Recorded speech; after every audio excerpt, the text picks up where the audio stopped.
I want to take a closer look at what kind of a society we would live in if we went along with Dave Rubin's deregulatory vision. In the context of talking about why government regulation is unnecessary, he cites the example of building codes, and Joe Rogan does a great job of completely shutting him down here. It's kind of a long exchange, and I'll be jumping in from time to time to provide my brilliant world-famous commentary, but it's worth showing in its entirety to see just how poorly Dave handles counter-arguments made against his position. On top of that, I think Joe just makes some very solid points here. What problem would you, everything you're building here right now, right? Do you want the government to tell you how to do all these things and all the regulations that you got to have your electric thing this far from this and like all the regulations like that for construction are important though. You do have to make sure that people don't do stupid shit. But make sure generally, you don't have a power line that's near a water line. There's a lot of. But I would put most of that on the builders though. They want to build things that are good. Now I get it. That's not true. Listen, people people are going to build corners all the time. Like you have to have regulations when it comes to construction methods, or people are going to get fucked. They cut corners when there are regulations anyway. They do. They would cut a lot more if there weren't regulations. I'm not totally. You go to third world countries and look at construction methods; they're fucking dangerous. Yeah, that's why schools collapse on kids in foreign countries sometimes. I'm not telling you that I'm against all regulation. Period. Let me pause here to point out that building codes were his chosen example of where government regulation is unnecessary. Joe Rogan points out that these particular regulations are actually very important, and he's like, I'm not against all regulation. Yeah, but 30 seconds ago you just made pretty damn clear that this specific set of regulations is one that you're opposed to. So which one is it? Well, I'm not telling you that I'm against all regulation, period. That's where I said intellectually I like that argument because you could I think you can make a very sound argument that competition would force people to do better work. Like if you're a plumber, you have a vested interest in doing the best plumbing job you can so that people will rate you on Yelp so that you will get more work. You don't have a vested interest in cutting corners. Now you might, right? You're going to push it as much as you can to save as much time and energy and money as you can. Mm-hmm. But once you go over that edge, you don't want to be known as the guy that you tightened something too much so that you flooded the house. Or when you're building a house. You're thinking logically though. When people fuck things up and short things and do things terrible, they're not thinking logically. But I don't think it's the government. I don't think it's the government that they're like, the government gave me this regulation, so that's why I'm going to do it right. Are you kidding me? Is he seriously arguing that regulations don't motivate good building practices? The government gave me this regulation, so that's why I'm going to do it right. Yeah, because if you don't, you could lose your license. You'll have to pay stiff fines. You might even go to jail. This is a pretty clear and powerful incentive to do things by the book. And who needs regulation when the consumers can just depend upon Yelp reviews?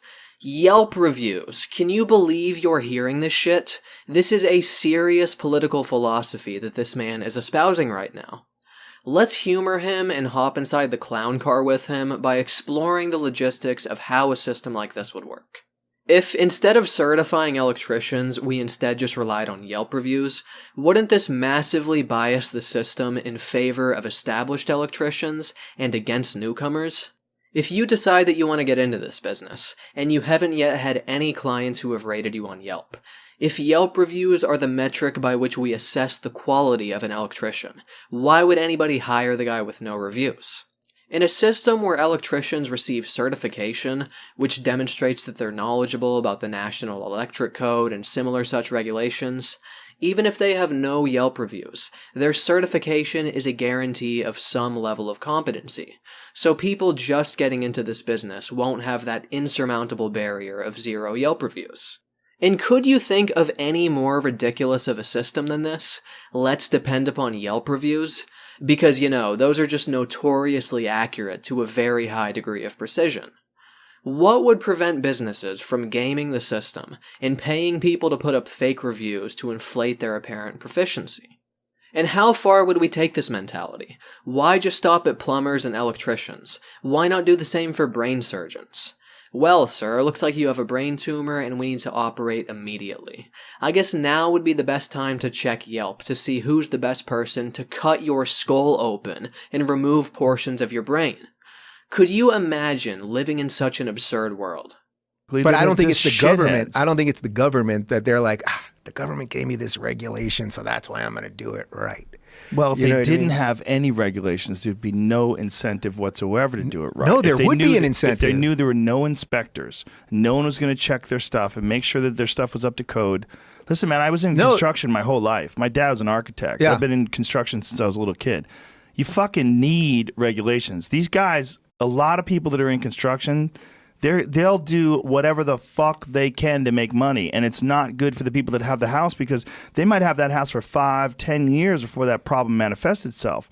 The people who are establishing these codes are licensed builders or people that have been involved in construction for a long fucking time, and they know what's safe and what's not safe. That's why those codes exist. It exists to protect the consumers. You can't just protect the consumers through the marketplace because So it I'm not takes calling a long for- time for these problems to become a real issue, and these problems could potentially damage everybody in the neighborhood. It's not just going to affect the person on this one lot. Like if a fire starts, it burns all the houses in the neighborhood, or if a flood happens and it floods everyone downhill, it's a real problem. Like you have to be Absolutely. real careful with construction.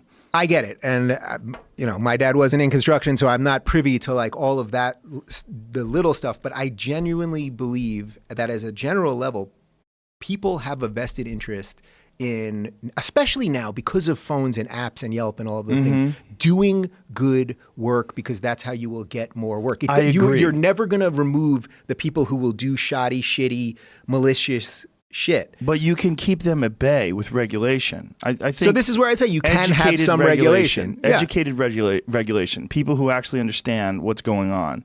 And make sure that someone doesn't do something stupid with a power line, or someone do something stupid with the way they constructed main beams, where they're just subject to collapse.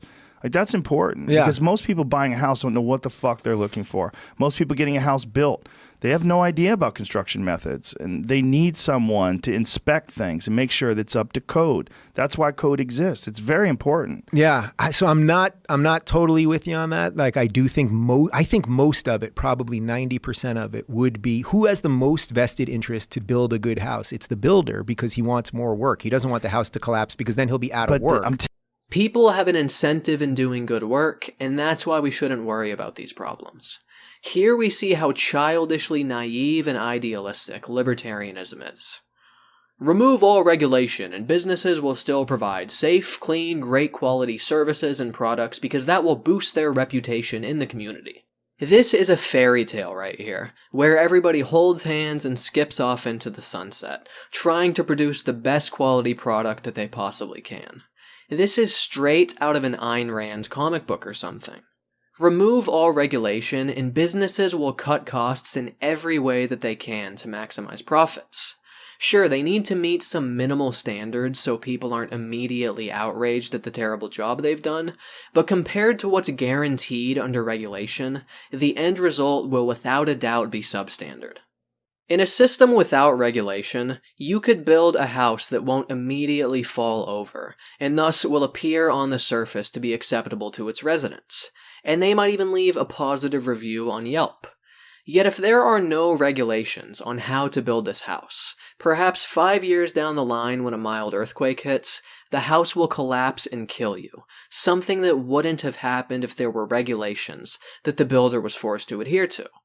But since problems like this take years to materialize, this is several years where this company could have been constructing similarly shoddy houses, leaving dozens, perhaps hundreds of people in unsafe living conditions, all while these people mistakenly believed that the company was providing good quality housing. And it's also not so binary, like either the builder wants the house to collapse or he doesn't. You could build a house that won't collapse, that's sturdy enough to stay standing, but that's still a shitty house. For example, you could skimp on the insulation to save money, and it could be freezing during the winter and brutally hot during the summer. So he's being way too simplistic in his thinking here. Who has the most vested interest to build a good house? It's the builder because he wants more work. He doesn't want the house to collapse because then he'll be out of work. I'm telling you, man. I got you though. I get it that These it will guys not are always jerk-offs. Yeah, there's a lot so of them that are construction may be a jerk-offs. specific thing. You know what I mean? It's a dangerous thing too because it's where you sleep. It's where your kids sleep. It's you just. I think there's a lot of idealistic notions about deregulation, and I think there's some consumer protection has to be put in place because people don't have the time to spend all this time researching construction methods and making sure everything's done correctly and be there and make sure that the joists are a certain width and they have a certain amount of support. Like all that stuff has to be done by people who understand code. Assuming that the government regulators understand code correctly and aren't just on the take or just, just basically just taking money and signing off on things. I mean, really, dude, this is what you're reduced to? Calling into question the competency of these inspectors? Seems like a last-ditch effort to salvage his position. And notice that when it comes to government employees, he understands perfectly well that people might do a shitty job.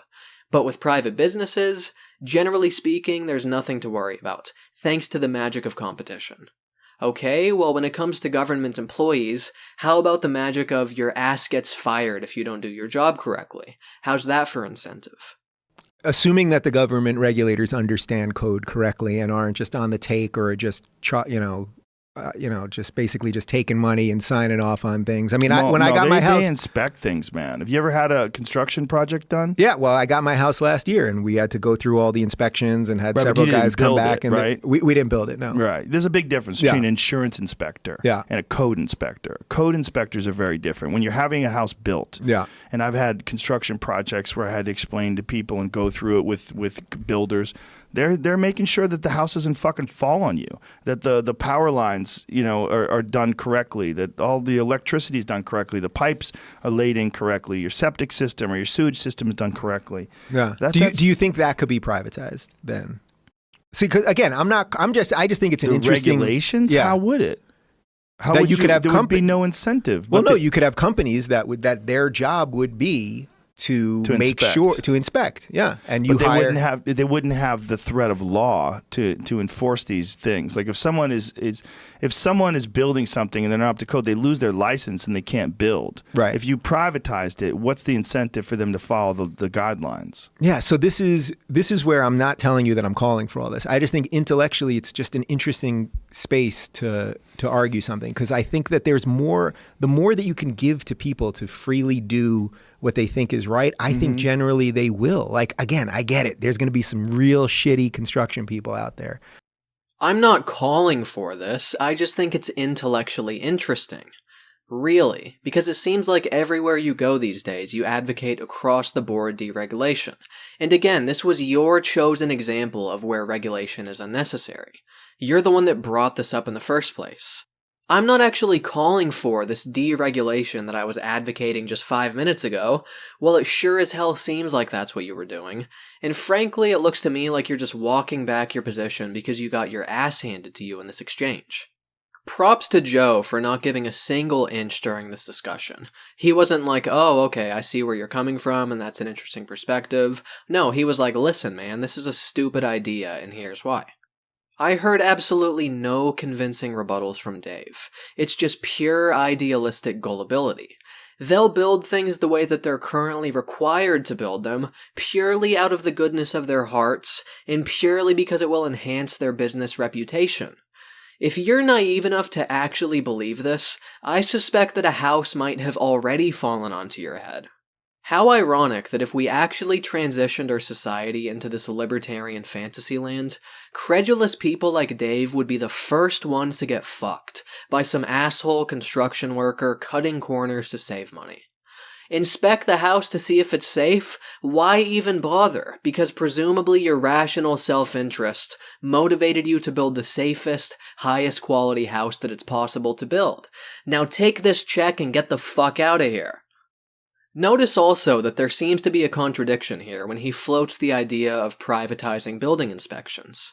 If it truly is the case that rational self-interest would motivate companies to build great quality homes, why would we even need inspections? By conceding that inspectors would still be necessary, is he also not conceding that rational self-interest actually would not lead to the glorious outcomes that he imagines?